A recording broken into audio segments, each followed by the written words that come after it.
দেশী বিদেশী সন্যাসীৰে ভৰি পৰিছে কামাখ্যা।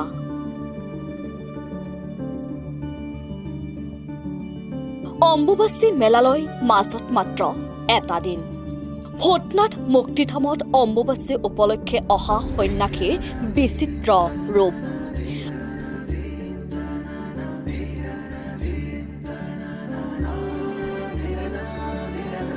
অম্বুবাচী মেলালৈ আহিব লক্ষ লক্ষ ভক্ত।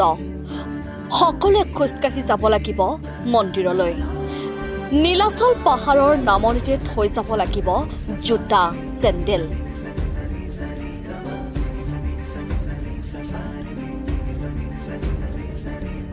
অম্বুবাচী মেলাৰ প্ৰস্তুতি প্ৰায় সম্পূৰ্ণ হৈ উঠিছে। ভক্তৰ ভিৰ চম্ভালিবলৈ সাজু হৈছে জিলা প্ৰশাসনৰ লগতে কামাখ্যা মন্দিৰ কৰ্তৃপক্ষ। ইতিমধ্যে কামাখ্যালৈ আগমন ঘটিছে দেশৰ বিভিন্ন প্ৰান্তৰ সাধু সন্যাসীৰ।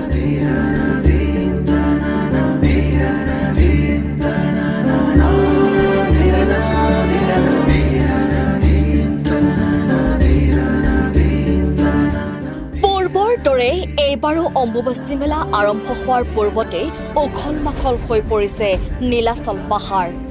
22 জুনৰ পৰা আৰম্ভ হ'ব অম্বুবাচী মেলা। মাজতে মাত্ৰ এটা দিন। এইবাৰো অম্বুবাচী মেলা বুলিলেই লক্ষ লক্ষ ভক্তৰ আগমন ঘটিব বুলি আশা কৰা হৈছে।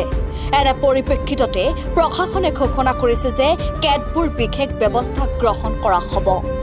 মন্দিৰলৈ বুলি ভক্তসকলে যাব লাগিব খোজকাঢ়ি। তলতে থৈ যাব লাগিব জোতা চেণ্ডেল।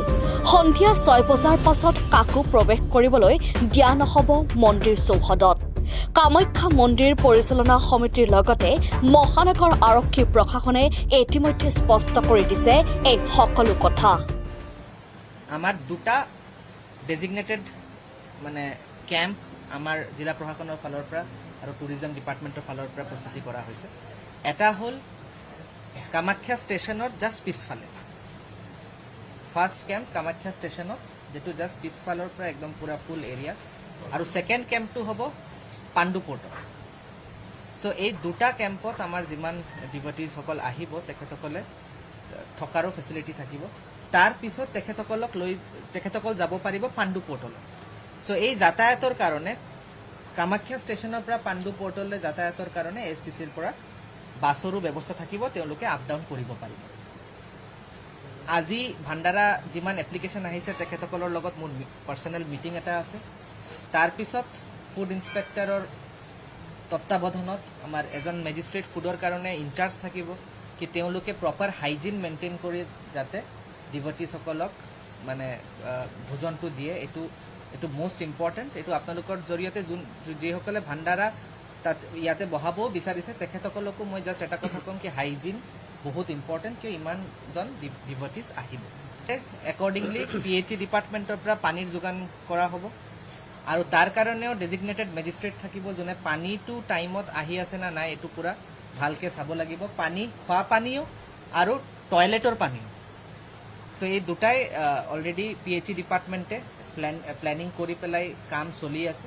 ট্ৰান্সপৰ্টেশ্যন ফেচিলিটি নিজে কৰি আহিছে, কোনোবা খোজকাঢ়ি আহিছে, এইটো তেখেতৰ ব্যক্তিগত কথা।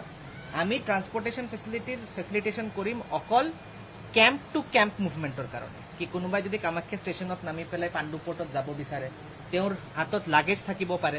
চ' এইটোৰ কাৰণে ASTCৰ বাছ এই দুটা কেম্পৰ মাজত আপ ডাউন কৰি থাকিব। কি আজি আমাৰ মন্দিৰৰ ওপৰলৈ অহাৰ কাৰণে মেইন ৰোড দুটা আছে।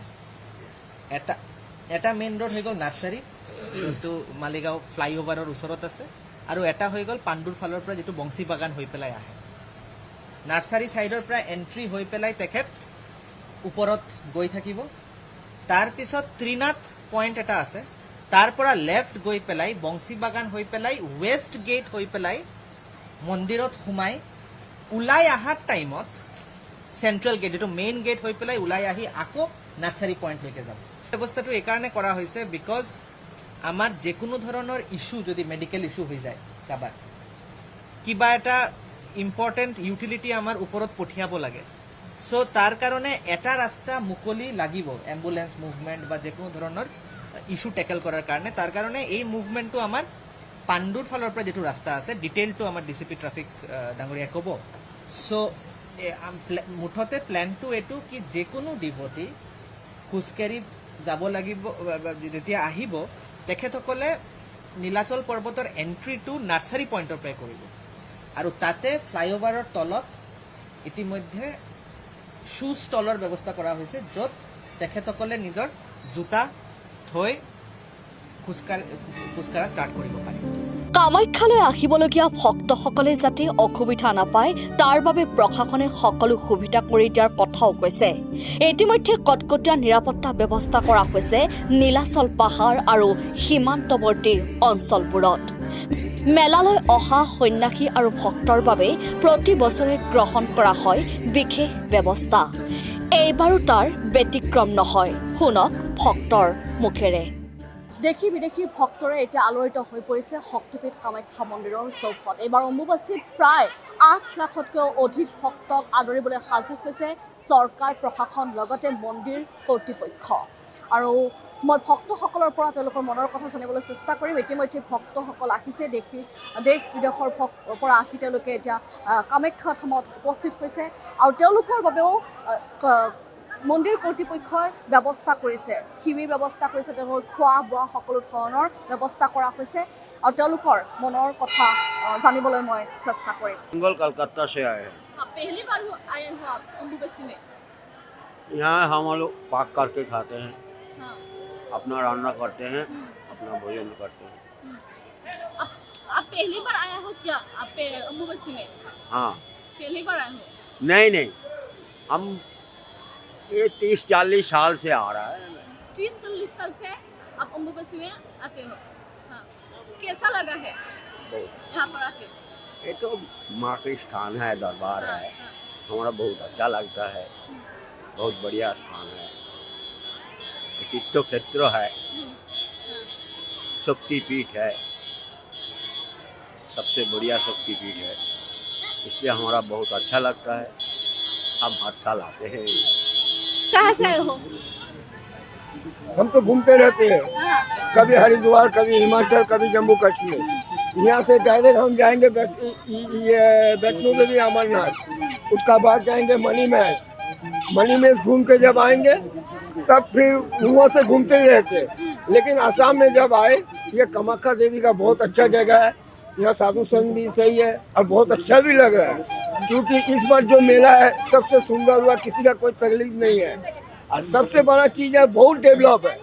हेमंत विश्व शर्मा जब से यहाँ का मुख्यमंत्री हुआ तब से बहुत सुंदर यहाँ का डेवलप है, साधु लोग को भी कोई तकलीफ नहीं है और हर हर महादेव यहाँ कामाख्या का देवी का दर्शन करना, उसका बाद उमानंद का करना, जैसा वैष्णो देवी में जाने से भैरव बाबा का करना पड़ता है, तो वो अगर करेगा आदमी का हर कामना उसका पूरा होगा। हम चाहे देश का जितना आदमी हो ये अम्बाबची में आए, आके माँ का दर्शन करे। हर हर महादेव, सीताराम, बने सबका हर हर काम। আপুনি ক'ৰ পৰা আহিছে? আপুনি ক'ৰ হয়? মই জলপাইগুৰি হয়। ক'ৰ পৰা আহিছে? জলপাইগুৰিৰ পৰা আহিছোঁ। জলপাইগুৰিৰ পৰা আহিছে। এইবাৰে প্ৰথম নেকি? নাই এইবাৰ দি মোৰ 19 বছৰ হ'ল। 19 বছৰ আহি 19 আছে। বছৰ আহি আছে। এই 19 বছৰত আপুনি মাৰ পৰা কি পাইছে?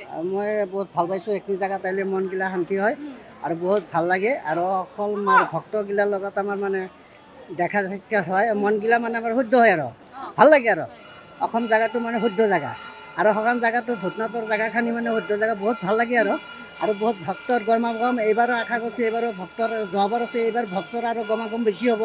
এবাৰ বহুত মানুহ পশ্চিমবংগ উত্তৰবংগৰ মানুহবিলাক ফূৰ্তিত আছে, সব বিজেপি চৰকাৰ আহিছেতো, সকলোৰে আনন্দ ফূৰ্তিত মানে দিন কাটাই আছে, বহুত ভাল লাগছে আৰু। হয়, আৰু অম্বুবাচী উপলক্ষে যিহেতু চৰকাৰৰ ফালৰ পৰা যথেষ্ট ব্যৱস্থা কৰিছে, ব্যৱস্থা কৰিছে, আপোনালোকে সকলো সুবিধা পাইছে? সুবিধা পাইছোঁ, আমি থকা মেলাৰ বহুত পাইছোঁ আৰু খা খাদ্যৰ কম্বলৰ না কোনো ভেজাল নাই, মানে খা খাদ্য টাইমে টাইমে দি আছে। বহুত সুবিধা পাইছোঁ। এইবাৰ মানে আৰু জাকজমক হৈছে, আমি ভাবোঁ আশা কৰোঁ আৰু জাকজমক হওক, অসমখন আৰু উন্নতৰ ফালে যাওক, আমি সেইটো আশা কৰিছোঁ আৰু মানে বিৰাট ভাল লাগিছে আৰু আমাৰ। কেতিয়ালৈ আহি থাকিব অম্বুবাচী মেলালৈ? অম্বুবাচী মেলালৈ আমি আহিয়ে থাকিম, যিমানলৈকে আছোঁ আহিয়ে থাকিম। 19 বছৰ হ'ল, অহাবাৰলৈকে আমি 20 বছৰ হৈ যাব। অম্বুবাচী মেলা, ৰামকালী আৰু কুম্ভ মেলা, তাৰপিছত জয়দেৱ মেলা, লামডিং শীতলমাৰ মেলা, এইবিলাক মেলাক আমি ঘূৰি থাকোঁ। কোচবিহাৰ ৰাস, নলবাৰী ৰাস, হাউলি ৰাস, সেইবিলাক যাই থাকোঁ আমি, বিৰাট ভাল লাগে আৰু খুব ভাল লাগে। মানে ধামে ধামে যাই থাকো নগদ্বীপ নদিয়া এইবিলাক জেগাত যাই থাকো গোৱাকাশী বৃন্দাবন যাই থাকো News Desk, Headline 8.